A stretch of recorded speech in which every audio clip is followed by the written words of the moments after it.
രാജ്യത്ത് 4 തൊഴിൽ ചട്ടങ്ങൾ പ്രാബല്യത്തിൽ സമഗ്രവും പുരോഗമനപരവുമെന്ന് പ്രധാനമന്ത്രി നരേന്ദ്രമോദി. അതേസമയം കുത്തക മുതലാളിത്തത്തെ സഹായിക്കുക എന്നതാണ് ലക്ഷ്യമെന്ന് ട്രേഡ് യൂണിയൻ നേതാക്കളും പറഞ്ഞു.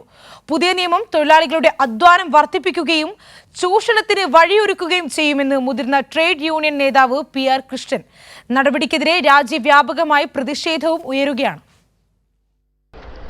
രാജ്യത്തെ തൊഴിൽ നിയമങ്ങളിൽ നിർണായകമായ പരിഷ്കരണങ്ങൾ നടത്തി 4 തൊഴിൽ ചട്ടങ്ങൾ പ്രാബല്യത്തിൽ. 29 लेबर कानूनों को 4 सरल लेबर कोड्स में बदला गया. തൊഴിലാളികളുടെ ശാക്തീകരണത്തിനായുള്ള സമഗ്രവും പുരോഗമനപരവുമായ പരിഷ്കരണമാണ് നിലവിൽ വന്നതെന്ന് പ്രധാനമന്ത്രി നരേന്ദ്രമോദി പറഞ്ഞു. न्यूनतम सैलरी, रोजगार की सुरक्षा, सामाजिक सुरक्षा और स्वास्थ्य सुरक्षा जैसे विषयों पर और सशक्त हो. അതേസമയം തൊഴിൽ ചട്ടങ്ങൾ ഏകപക്ഷീയമായി വിജ്ഞാപനം ചെയ്ത കേന്ദ്ര സർക്കാർ നടപടി അപലപനീയമെന്ന് മഹാരാഷ്ട്രയിലെ ട്രേഡ് യൂണിയനുകൾ. വിജ്ഞാപനം ചെയ്തതിന് പിന്നാലെ മഹാരാഷ്ട്രയിൽ കനത്ത പ്രതിഷേധമാണ് ഉയർന്നിരിക്കുന്നത്.